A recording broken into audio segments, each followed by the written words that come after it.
Nós começamos no domingo passado a exposição do livro de Apocalipse. Nós vimos os 3 primeiros versículos, a introdução deste livro, e nesta hora eu gostaria de convidar você a abrir sua Bíblia no livro de Apocalipse, capítulo 1, e nós vamos ler do versículo 4 ao versículo de número 8. Apocalipse, capítulo 1, versículos 4 a 8. João, as 7 igrejas que se encontram na Ásia, graça e paz a vós outros, da parte daquele que é, que era e que há de vir, da parte dos 7 espíritos que se acham diante do seu trono, e da parte de Jesus Cristo, a fiel testemunha, o primogênito dos mortos e o soberano dos reis da terra, aquele que nos ama e pelo seu sangue nos libertou dos nossos pecados e nos constituiu reino, sacerdotes para o Deus e Pai. A Ele a glória, o domínio pelos séculos dos séculos. Amém.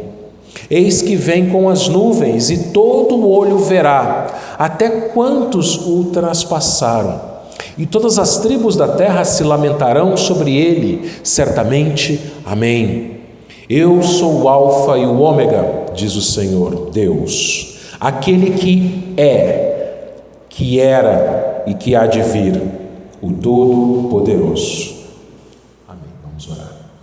Pai, novamente estamos na Tua presença em oração, Pai, e queremos mais uma vez pedir ao Senhor que fale conosco, Pai Santo, aquietando os nossos corações, dando-nos, ó Pai, atenção naquilo que será falado nesse momento. Que, Pai, apesar de mim, pecador, o Senhor fale através de mim, Senhor Deus, mas que seja a Tua voz, Pai, que seja a Tua palavra, Senhor Deus, a Tua verdade, que encontre os corações de cada um de nós. É isso que nós te pedimos em nome de Jesus. Amém. A comunicação à distância se tornou algo instantâneo nos nossos dias. Hoje, se você quer conversar com alguém, simplesmente você pega o seu celular, abre lá o seu aplicativo de mensagens, WhatsApp, pode ser o Telegram também, o Telegram, e você ali digita ou grava em áudio a sua mensagem.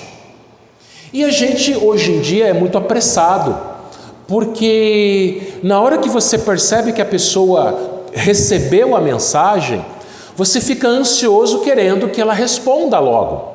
E na hora que aparece em cima lá, digitando, você fica ansioso e parece que a pessoa não para de digitar, você fala, puxa, lá vem um textão. Ou então, pior, quando tem gravando o áudio, aí você fala, puxa, lá vem um podcast. E a gente não tem paciência para ouvir um áudio de mais de 3 minutos. Então a gente coloca lá no vezes 2, para a gente ouvir mais rápido. Só que você percebe como nós estamos acelerados? Nós estamos muito acelerados. A comunicação hoje em dia, mesmo com as pessoas que moram bem longe de nós, a gente se aproximou. As pessoas não estão mais longe. Hoje em dia você consegue fazer uma chamada de vídeo. Uma pessoa pode morar em outro país, do outro lado do mundo, e você conversa com ela instantaneamente, você enxerga ela, você vê ali a imagem dela. Os nossos antepassados jamais sonhariam com isso. Mas, meus irmãos, quem tem menos de 25 anos não sabe o quão diferente era a comunicação antes do WhatsApp. Você tinha aqueles celulares, aqueles Nokia tijolão, que se você jogasse no chão, o chão quebrava, mas o celular continuava intacto. E aí você tinha que mandar mensagem de SMS. Aí tinha lá só as teclas numéricas e você tinha que ficar apertando várias vezes até achar a letra que você queria. E aí você mandava a mensagem, cobrava, a operadora cobrava aquilo, e você também ficava esperando a pessoa responder a mensagem. Só que antes disso, era mais difícil ainda, tinham as ligações telefônicas. E as ligações telefônicas, se você tem mais de 25 anos, você deve se lembrar que elas eram caras e ruins. Ontem a gente estava conversando ali na porta, eu não me lembro com quem agora, mas sobre ligações interurbanas. E aí falaram que aqui em Andamantina você tinha que ir lá na Telesp. Era com você, né, Cidinho? Acho que era, não lembro com quem era. Era lá na Telesp, e você colocar lá o cartão ou as fichas e você ter que ligar interurbano. Ou se você tinha linha telefônica, e vamos se lembrar que linha telefônica era um produto caro. Eu conheço pessoas que trocaram linha telefônica em carro e até em casa. Então você tinha que esperar dar de madrugada para fazer uma ligação interurbana, porque era muito caro. Então, qual que era a solução mais usada para você se comunicar com pessoas que moravam longe? As cartas. As cartas. E aí você ia lá, escrevia a carta, colocava o cabeçalho, Adamantina, 25 de novembro de 1989. Onde você estava nesse dia? E aí você colocava e começava a preencher, colocar e contava as novidades brevemente em uma folha, talvez duas. Às vezes você poderia juntar uma foto, colocar uma foto ali, colocar no envelope, colar e pegar a fila do correio. E ali você mandava a carta, enviava a carta, e quando a pessoa recebia a carta, era aquela alegria, porque aí você abria a carta, você lia aquela carta, você relia, você guardava a carta, depois você voltava e lia de novo a carta. Quem namorou à distância deve ter feito muito isso, né? Então você trocava cartas, aí tinha aquela coisa especial que era enviar e receber cartas. E meus irmãos, essa forma de comunicação, ela durou por toda a história. Hoje que é diferente. Qual foi a última carta e quando foi a última carta que você escreveu, que você recebeu? A carta mesmo, escrita à mão. Quando foi? Mas isso é recente. Essa quase extinção das cartas é algo recente. Porém, por toda a história, as cartas eram formas de comunicação com aqueles que viviam longe da gente. E a Bíblia está repleta de cartas, especialmente o Novo Testamento. As cartas mais conhecidas são as cartas de Paulo, mas nós também temos as cartas conhecidas como cartas gerais, Hebreus, Tiago, 1ª e 2ª Pedro, 1ª, 2ª e 3ª João e a carta de Judas. Só que João, o apóstolo João, ele escreveu uma 4ª carta, inspirada, que foi o livro de Apocalipse. Pastor, mas Apocalipse é uma carta? Sim, nós podemos entender que Apocalipse é uma carta, porque ele tem o formato de carta, ele tem uma saudação, ele tem ali um endereçamento, os destinatários da carta, e depois ele vai ter o assunto da carta, e lá no final vai ter a despedida, como qualquer outra carta. Então o Apocalipse, meus irmãos, é uma carta, só que uma carta da parte de Deus. Domingo passado nós vimos na introdução do livro de Apocalipse, nos 3 primeiros versículos, que Apocalipse é a revelação de Deus à igreja.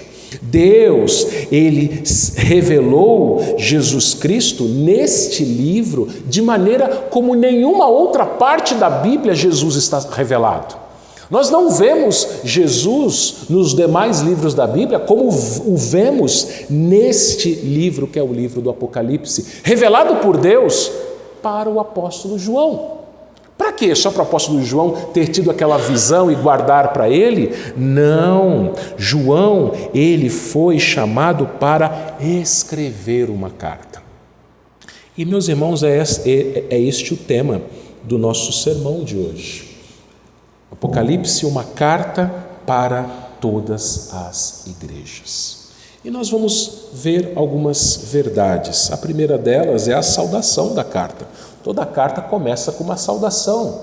As cartas mais recentes, como eu falei, você fazia o cabeçalho, você colocava o local, a data e querido ou querida pessoa lá para quem você escrevia a carta. Prezado, caro pessoa. Apocalipse não é diferente, meus irmãos. O próprio livro de Apocalipse, ele tem a sua saudação. Versículo 4, a parte A diz assim: João, às 7 igrejas que se encontram na Ásia. João, o escritor, inspirado por Deus, é quem escreveu esta carta. E João era muito conhecido dos destinatários. João, o apóstolo. João, o discípulo amado. Mas João aqui, ele não se apresenta com nada além do seu nome. João. Poxa, mas tem tanto João, só na nossa igreja são 2. Tantos Joãos, e vocês têm esse nome porque os pais de vocês lembraram deste João, o primeiro. Ele não dá detalhes, não precisa de detalhes. Por quê? Porque o conteúdo da carta, o conteúdo que ele vai escrever a seguir é urgente. João, ele não gasta tempo falando mais coisas a seu próprio respeito. João não quer falar mais nada a seu respeito. Ele só fala, João. E ele fala para quem ele está enviando aquela carta. As 7 igrejas da Ásia. Essa Ásia aqui, que João está se referindo, era a região da Ásia Menor, onde fica a Turquia hoje. E lá naquela região haviam 7 igrejas que mais tarde, aqui no versículo 11, João vai nomear essas igrejas, as cidades onde ficavam essas igrejas, que era Éfeso, Esmirna, Pérgamo, Tiatira, Sardes, Filadélfia e Laodiceia. Porém, esta carta, este livro, o livro do Apocalipse, não foi destinado apenas aos membros daquelas igrejas. Domingo passado eu falei para os irmãos a respeito dos números, dei uma pequena pincelada, uma pequena introdução sobre os números, a importância dos números no livro de Apocalipse. Existe uma simbologia por trás dos números. E o número que mais aparece em Apocalipse é o número 7, que é o número de Deus, é o número que indica completude, perfeição, é o número completo. Deus deixou a sua assinatura através deste número na criação. Você já percebeu, por exemplo, que existem 7 dias da semana, 7 notas musicais, 7 cores do arco-íris? É a assinatura de Deus, com o número 7, o número dele.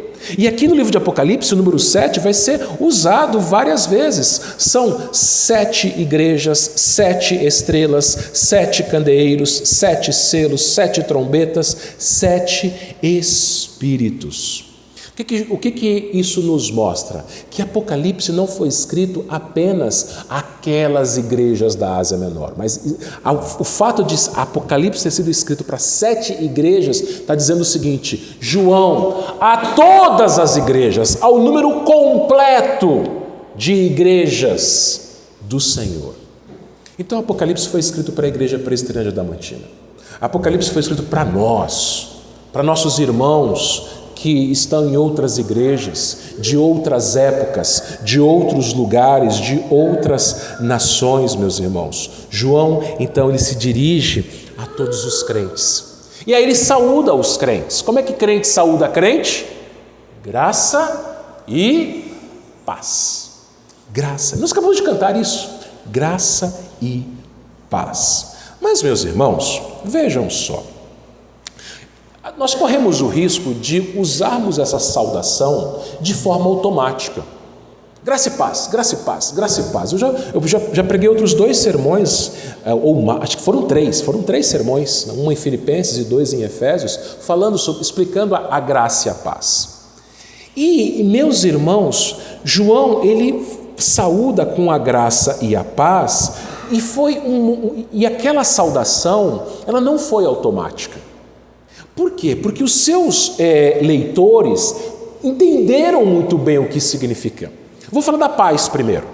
A paz era a forma como os judeus se cumprimentavam. Vamos lembrar o seguinte, que as igrejas do Novo Testamento, elas eram mistas. Elas tinham cristãos convertidos do judaísmo, judeus, e cristãos convertidos do paganismo, romanos e gregos. Como é que os judeus se cumprimentavam? Shalom. Até hoje, se você vê dois judeus se encontrando na rua, eles vão se cumprimentar falando Shalom, paz. E Shalom, meus irmãos, significa o seguinte, né? Cumprimentar o outro com Shalom é você desejar ao outro que ele tenha um dia de saúde, tranquilidade, bem-estar e prosperidade. É você desejar o melhor para o outro, Shalom. E sabe como é que os gregos e os romanos se cumprimentavam? Se cumprimentavam com a charis. Charis em grego significa graça. Os romanos e os gregos, especialmente os gregos, se cumprimentavam com a graça, charis, graça. Os judeus com a paz, shalom, e os gregos com a charis, graça. Então ali aquilo era cultural para eles, eles entenderam. Saudá-los com a graça e a paz, eles estavam entendendo.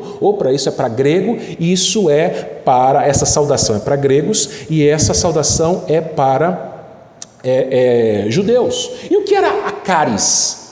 A graça. Bom, a gente entende que graça é favor imerecido. Só que para o grego e para o romano tinha um significado muito mais amplo, que João, aliás, vai aplicar aqui. Bom, naquela época não existiam bancos. Hoje em dia, se você precisa de um empréstimo, você vai até um banco. Naquela época, qual era a solução? Agiotas. Então, você sabe que pedir dinheiro emprestado para agiota é uma coisa muito arriscada. Mas havia uma alternativa aos agiotas, que era estabelecer um relacionamento de charis, de graça, com uma pessoa rica. Então o que acontecia? Uma pessoa que precisava de um empréstimo, ela ia até alguém importante, alguém influente, alguém que tinha boas condições financeiras e estabelecia com ela um relacionamento de graça, de charis. A pessoa rica, ela emprestava o dinheiro e em troca, a pessoa que recebeu o empréstimo tinha que prestar alguns favores, tinha que fazer alguns serviços e tinha que apoiar o seu benfeitor socialmente e politicamente. Então era em troco de apoio político, em troca de apoio social, em troca de alguns favores. Então não era de graça. A pessoa recebia a charis, recebia o favor, mas ela tinha que fazer alguma coisa em troca. A pessoa que concedia o empréstimo, que concedia a graça, era chamado no latim de patrono. Da onde vem a nossa palavra, da onde vem as nossas palavras patrocínio, patrocinador e padrinho. Se você já assistiu o filme Poderoso Chefão, primeiro filme, parte 1, se você já assistiu esse filme, você deve se lembrar que no início do filme, a filha de Don Corleone está se casando na própria casa dele, e aparece no início do filme uma cena que o Don Corleone, que é o poderoso chefão, ele está no escritório dele recebendo pessoas. E as pessoas vão lá e beijam a mão dele e pedem algum favor. E ele concede o favor e em troca aquela pessoa vai ter que dar algum outro favor. Por isso que no inglês é il padrinho, ou padrinho. Agora vejam uma coisa, meus irmãos. Por que eu expliquei tudo isso? Porque esta graça e esta paz que João está saudando a igreja não era uma graça e uma paz humanas. Não era a paz hebraica, judaica, de pura e simplesmente desejar saúde e bem-estar para o outro. Não era a graça de um homem rico que lhe dava um empréstimo e em troca você tinha que fazer alguma coisa por ele. Ele diz o seguinte, que esta graça e essa paz eram da parte do Deus triuno, da parte do Pai, da parte do Filho e da parte do Espírito Santo. Ele diz essa expressão da parte 3 vezes. Observe o versículo 4, a segunda parte, e também o versículo 5. Ele fala: graça e paz a vós outros, da parte daquele que é, que era e que há de vir. João aqui está se referindo ao Deus Pai, o Deus eterno, que Ele é hoje, Ele era ontem e Ele continuará sendo amanhã e Ele virá. João aqui ele está relembrando o Deus que apareceu na sarça, se revelou na sarça para Moisés. Moisés perguntou: qual é o seu nome? Qual foi a resposta que ele ouviu? Eu sou. É presente, é sempre, Ele é. Deus, meus irmãos, Ele não está preso no tempo como nós, como toda a criação está. Deus é eterno. Deus, Ele não tem relógio. Deus não tem calendário. Deus foi ontem, era ontem. Deus é hoje. E Deus o será futuramente por toda a eternidade. Deus não muda. Deus não muda. E o que acontece? O que acontece? João, ele continua, ele diz o seguinte: da parte dos 7 espíritos que se acham diante do seu trono. O que é isso?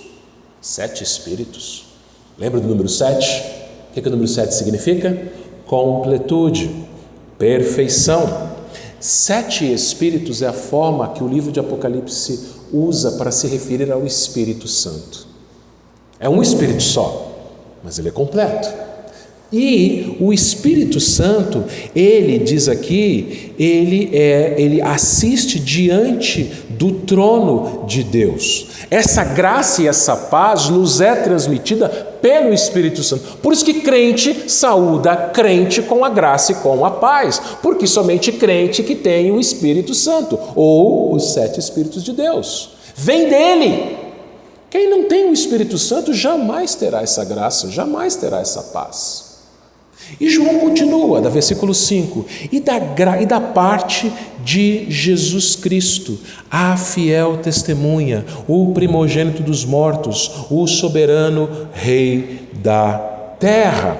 Meus irmãos, ele fala primeiro da primeira pessoa da Trindade, Deus, aquele que é, que era e que há de vir. Ele fala do Espírito, a terceira pessoa da Trindade, e ele deixa a segunda pessoa por final, porque ele dá mais detalhes. Ele fala de Jesus.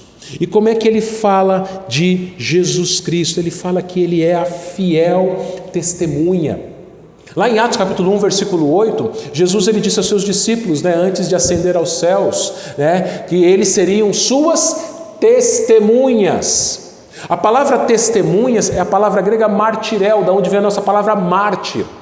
A testemunha é aquela pessoa que fala daquilo que ela viu.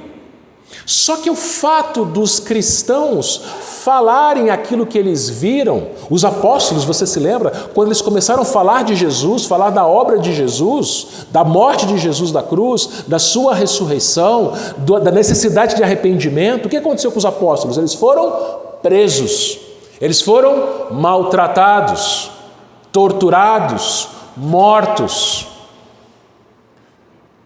E aqueles irmãos, você se lembra, aqueles irmãos das 7 igrejas, também estavam passando pela mesma perseguição por causa da fé deles.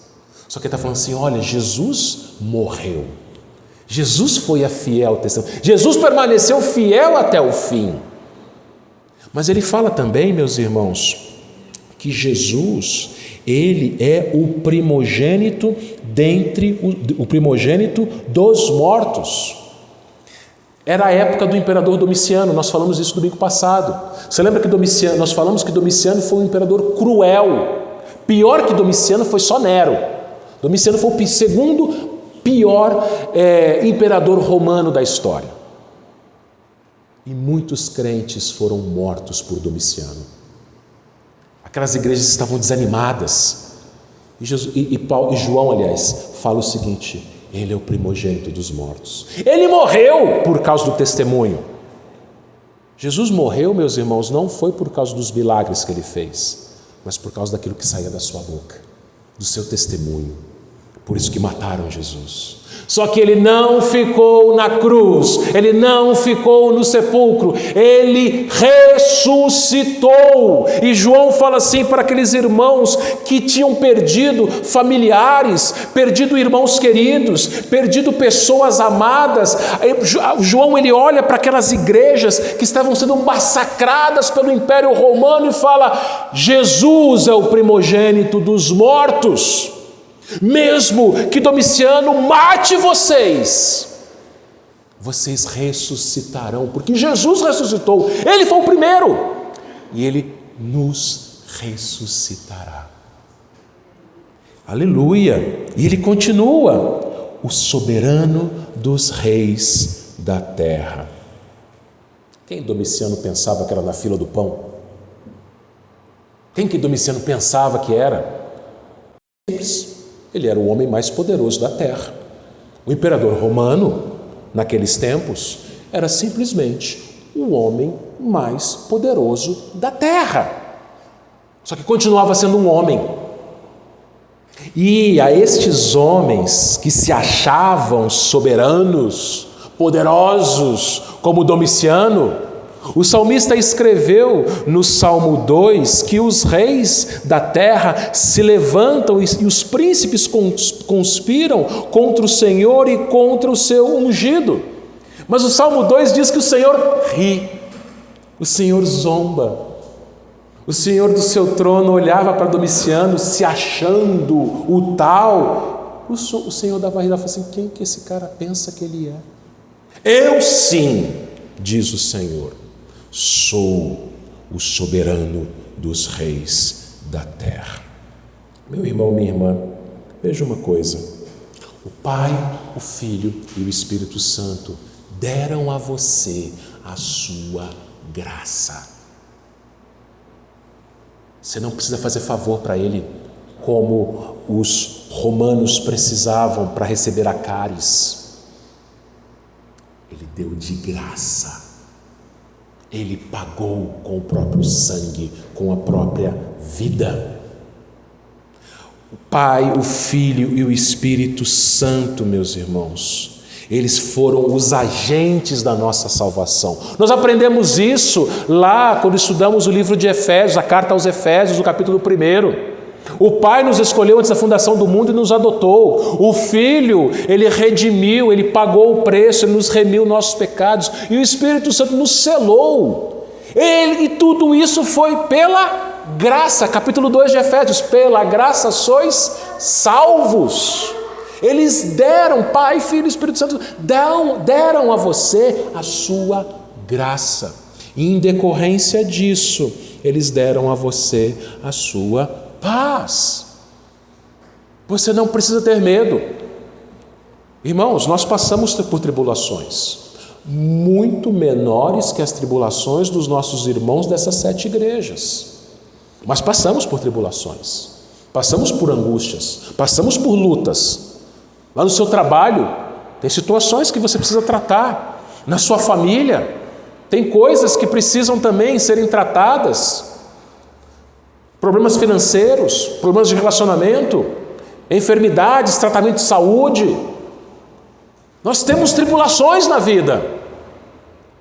Mas Deus Pai, Deus Filho e Deus Espírito Santo olham para nós e falam para nós: receba a minha graça.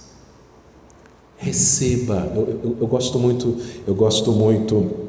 quando o reverendo Mauro Meister, pastor da igreja presbiteriana da Barra Funda, que foi meu professor, ele fala que a graça e a bem-aventurança é quando Deus olha para você e ele sorri. Você imagina Deus olhando para você e abrindo um sorriso? E imagina que belo sorriso deve ser o sorriso do Senhor. Isso é graça. Ele não olha para você mais como um inimigo. Ele não olha mais para você como alguém digno da condenação, que é o que nós somos naturalmente, dignos da morte, porque somos pecadores, o salário do pecado é a morte. Mas Ele olha para você e fala: receba a minha graça. Tenha a minha paz, você não é mais meu inimigo. Justificados, pois, mediante a fé, tendes paz com Deus. Você tem paz com Ele. E por isso Ele te dá a paz que excede todo entendimento. Você vai passar por momentos de aflição na sua vida, mas você tem esta paz. Então, meus irmãos, aqueles nossos irmãos das 7 igrejas, diante daquelas tribulações terríveis, diante da perseguição, diante da morte, quando eles escutam isso, aquilo traz para eles um alívio, uma paz. É o nosso Deus falando. Sim, é João, mas João é só o escritor. João é só o instrumento. A palavra não é de João, a palavra é de Deus. Diante disso, qual que é a segunda lição que esse texto nos ensina? É o que João faz em seguida. Ele louva ao Senhor que nos ama. Ele diz assim, na segunda parte do versículo 5, aquele que nos ama. Lembra de Jeremias 31:3, que nós lemos no início do culto? Diz, com amor eterno te amei. Amor eterno. Um dia, você que é casado, como eu, você começou a amar a sua esposa. Você começou a amar seu marido. Você não amou o seu marido sempre. Teve um dia que começou esse amor. Você que é pai, você que é mãe, assim como eu, a gente não amou nossos filhos sempre, somente quando eles foram a partir da concepção deles. Por quê? Porque eles não existiam.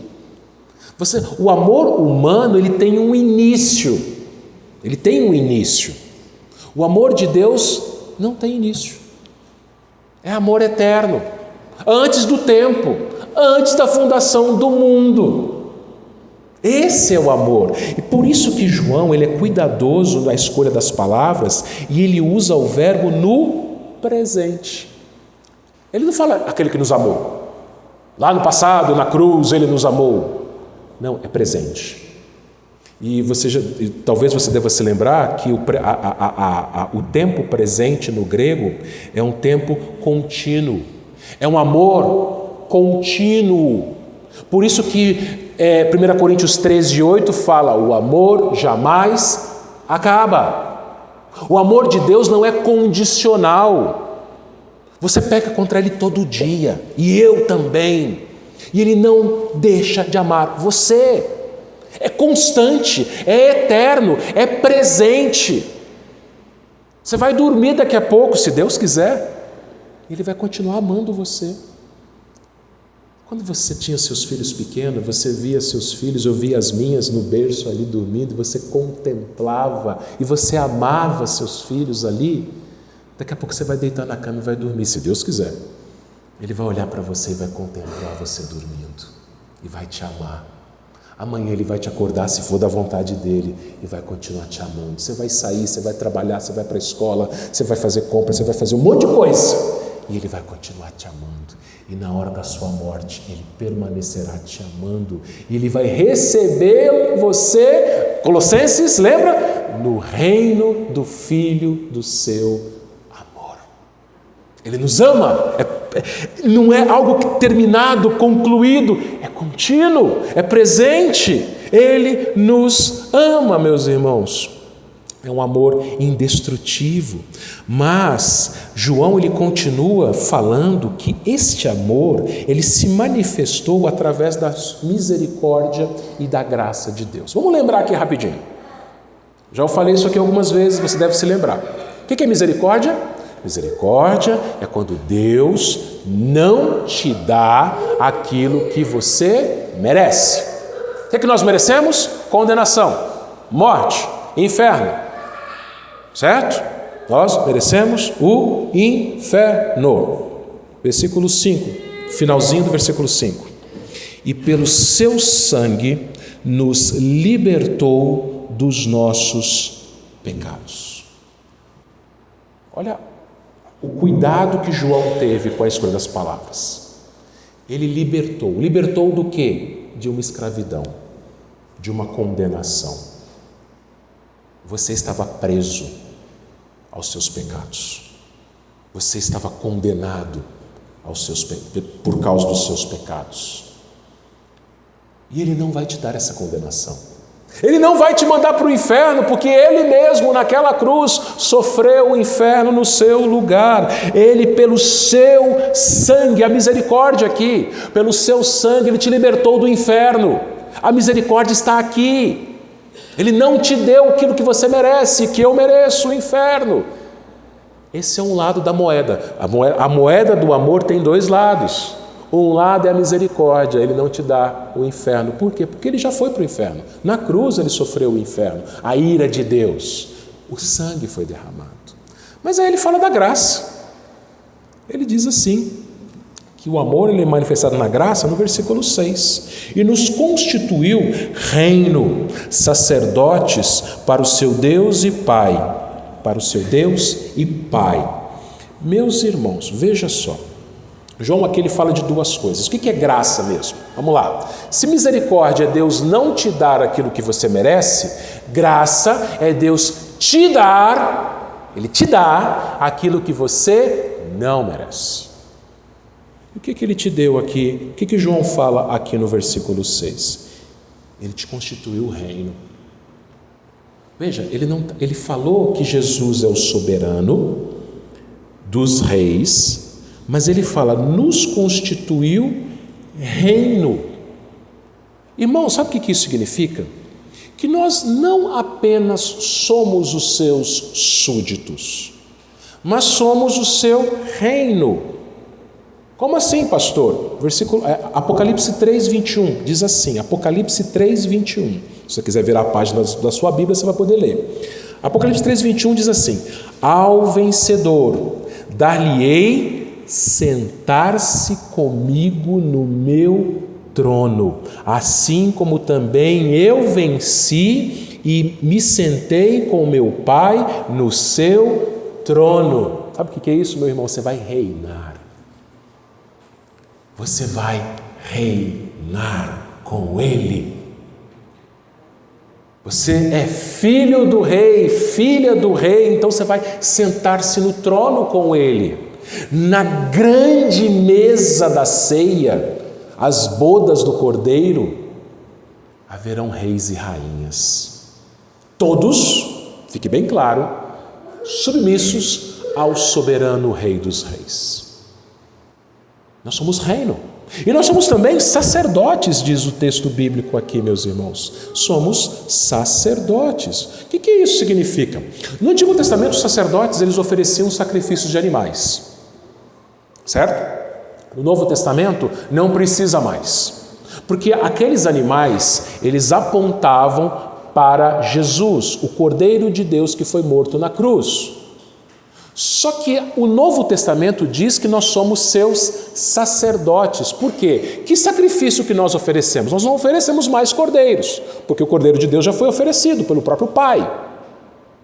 A Bíblia nos fala, meus irmãos, especialmente de dois sacrifícios que nós oferecemos a Deus. O primeiro deles são os sacrifícios de louvor. Hebreus 13:15 diz, Hebreus 13:15. Por meio de Jesus, pois, ofereçamos a Deus sempre sacrifício de louvor, que é fruto de lábios que confessam o seu nome. E nós também, em segundo lugar, oferecemos sacrifícios vivos com os nossos corpos. Romanos 12, versículo 1. Rogo-vos, pois, irmãos, pelas misericórdias de Deus, que apresenteis o vosso corpo por sacrifício vivo, santo e agradável a Deus, que é o vosso culto racional. Então pense nesses privilégios. Você entrou aqui há uma hora atrás, pouco mais de uma hora atrás, e aqui você veio oferecer o seu sacrifício. Você não trouxe um cordeirinho. Os crentes do Antigo Testamento, eles chegavam no templo com um cordeiro para ser morto. Eles vinham oferecer o seu sacrifício. Só que o nosso cordeiro já foi morto. Então, mas eu continuo oferecendo sacrifício, mas é um sacrifício diferente. Por quê? Você entrou na casa do Pai e você abriu a sua boca e louvou. É um sacrifício. E os sacrifícios, quando eles eram ofertados a Deus, Deus aceitava ou não. Para ser um sacrifício aceitável, meus irmãos, o sacrifício de louvor aceitável tem que ser fruto de lábios que confessam o seu nome, ou seja, não é da boca para fora. Os lábios têm que confessar esse nome, deve ser uma vida que confesse o nome do Senhor. Aí daqui a pouco você vai sair daqui, você vai para casa, você vai trabalhar, você vai para a escola amanhã, você vai usar o seu corpo. Como é que você tem usado o seu corpo? Sabia disso? Nós somos sacerdotes. O sacerdote oferece sacrifício. O seu sacrifício, além do louvor, é o seu corpo. Como que você tem cuidado do seu corpo? Você já parou a pensar nisso? Você tem cuidado bem do seu corpo? Porque o seu corpo é um sacrifício ao Senhor.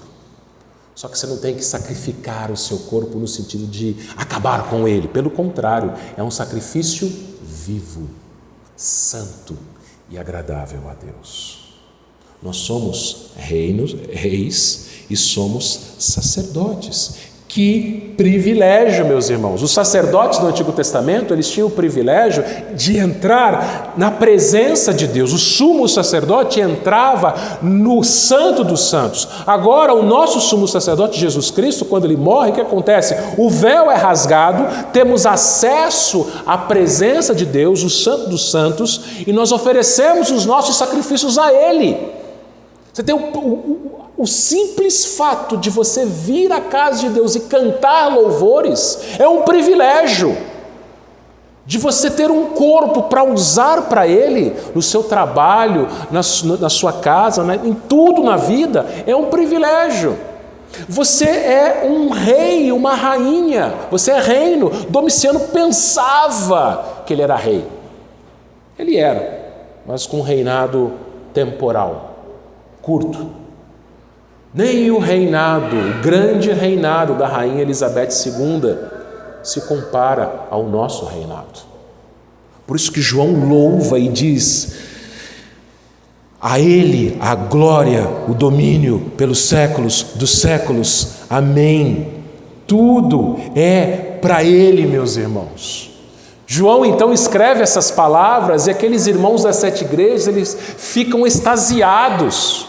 Porque eles veem o seguinte: mesmo que seus corpos fossem mortos, dilacerados por leões, no Coliseu romano, nas arenas romanas, Deus aspiraria aquilo como sacrifício.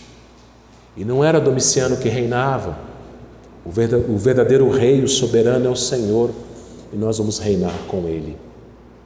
E diante dessas verdades, meus irmãos, nós partimos para a terceira e última desse texto, que é uma promessa. Nós temos a saudação, nós temos o louvor, e existe aqui uma promessa. Versículo 7. Eis que vem com as nuvens, e todo o olho verá, até quantos os traspassaram, e todas as tribos da terra se lamentarão sobre ele, certamente. Amém. João nos fala não somente do sofrimento, da ressurreição, do sacerdócio, da realeza de Cristo. João fala que em breve ele voltará. Ele começa o versículo 7 dizendo: eis. O que é a palavra eis? Vejam, prestem atenção com o que eu vou falar. Prestem muita atenção. Cristo virá com as nuvens. E essa promessa não era uma novidade. 600 anos antes, o profeta Daniel, ele disse o seguinte, Daniel 7, versículos 13 e 14. Eu estava olhando nas minhas visões da noite, e eis que vinha com as nuvens do céu, como filho do homem, que dirigiu-se ao ancião de dias, e o fizeram chegar até ele. Foi-lhe dado domínio e glória e o reino para que os povos, nações e homens de todas as línguas o servissem. O seu domínio é domínio eterno que não passará e o seu reino jamais será destruído. Já pensou como será isso? Mais à frente, um dos textos que eu mais gosto da Bíblia, que é Apocalipse 19, versículos 11 a 16. preste atenção, ouça, 19, 11 a 16. Vi o céu aberto e eis um cavalo branco. O seu cavaleiro se chama Fiel e Verdadeiro e julga e peleja com justiça. Os seus olhos são chama de fogo. Na sua cabeça há muitos diademas. Tem um nome escrito que ninguém conhece, senão ele mesmo. Está vestido com um manto tinto de sangue e o seu nome se chama Verbo de Deus. E seguiam-nos os exércitos que há no céu, montando cavalos brancos, com vestiduras de linho finíssimo, branco e puro. Sai da sua boca uma espada afiada para com ela ferir as nações, e ele mesmo as regerá com cetro de ferro, e pessoalmente pisa o lagar do vinho do furor da ira do Deus Todo-Poderoso. Tem no seu manto e na sua coxa um nome escrito: Rei dos Reis, Senhor dos Senhores. João fala o seguinte: ele vem. E olha, a segunda vinda dele não será como a primeira. Não. A primeira vinda, as únicas testemunhas foram Maria e José, vendo o filhinho frágil, pequeno, singelo naquela manjedoura. Logo depois, alguns pastores de ovelha, pobres pastores, humildes pastores, chegaram e viram aquele menino enrolado em faixas, singelo. A beleza, a simplicidade do Natal mostra a primeira vinda.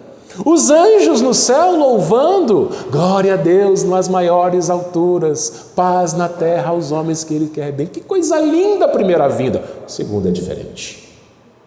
A segunda não será um bebê, será o Rei dos Reis, o Senhor dos Senhores. Não será uma manjedoura, será um cavalo branco. Os anjos não estarão louvando, cantando alegremente, estarão montando cavalos brancos, guerreiros, soldados do Senhor atrás dele, o exército dos céus atrás dele. E não será apenas Maria, José e alguns poucos pastores, mas ele diz aqui: todo olho verá. No singular. Note bem os detalhes do texto, irmãos. Sabe o que isso significa? Cada olho vai ver, cada pessoa individual vai ver. Ninguém vai ficar de fora. Quem estiver dormindo será acordado. Acredito eu que quem estiver de coma será acordado também. Vai ser algo estrondoso. Todo olho verá. E meus irmãos, diz que até quantos o traspassaram? Aqueles que mataram Jesus, a Bíblia diz que eles vão ressuscitar. Todos vão ressuscitar, você sabe disso. Os crentes receberão corpos glorificados. E os ímpios ressuscitarão para a vergonha. Mas todos vão ressuscitar. E na hora que Pilatos ressuscitar, na hora que Judas, Herodes, aqueles judeus que gritavam crucifica-o, aquele ladrão que não se arrependeu, aqueles soldados que colocaram a coroa de espinho na sua cabeça, vão ressuscitar e vão olhar.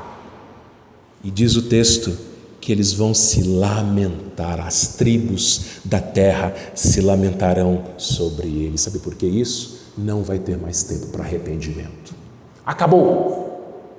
O tempo é agora. Se você que me ouve ainda não se arrependeu dos seus pecados, se você que me ouve ainda permanece morto nos seus delitos e pecados, continua ali vivendo a sua vida do jeito que você quer, do jeito que você bem entende, vai chegar um dia que não vai ter mais tempo. E quando você olhar para Ele face a face, frente a frente, não será o seu Salvador, será o seu juiz. Ele virá, irmãos, certamente. Amém, assim seja. E João termina com o versículo 8, com palavras do próprio Deus. Agora é Deus quem fala. Até aqui João está falando, inspirado por Deus. Agora o versículo 8 é o próprio Deus.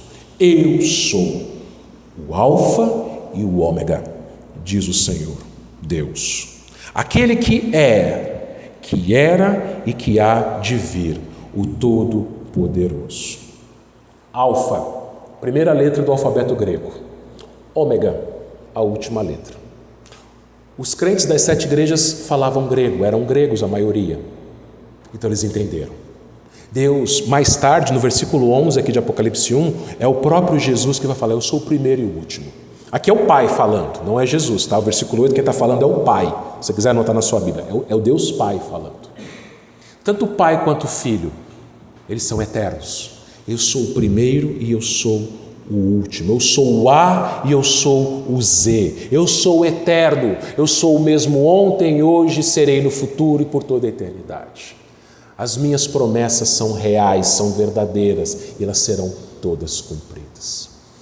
Meus irmãos, tudo isso que nós vimos até aqui é de tirar o fôlego. Você imagina ele voltando? Pode estar escuro como está lá fora agora, mas a sua luz é mais forte que a luz do sol. Todo olho verá. Eu quero tirar três aplicações, meus irmãos, desse texto. A primeira: assim como aqueles nossos irmãos das 7 igrejas da Ásia, nós também passamos por tribulações. Como eu já disse, muito menores que as tribulações deles. Desta forma, olhe para Jesus. Olhe para Ele. Na hora que você estiver passando por tribulações na sua vida, sofrimentos, angústias, olhe para Jesus. Olhe para aquele que te dá graça e que te dá paz. Segunda aplicação: viva para Ele. Como? Seja um sacerdote.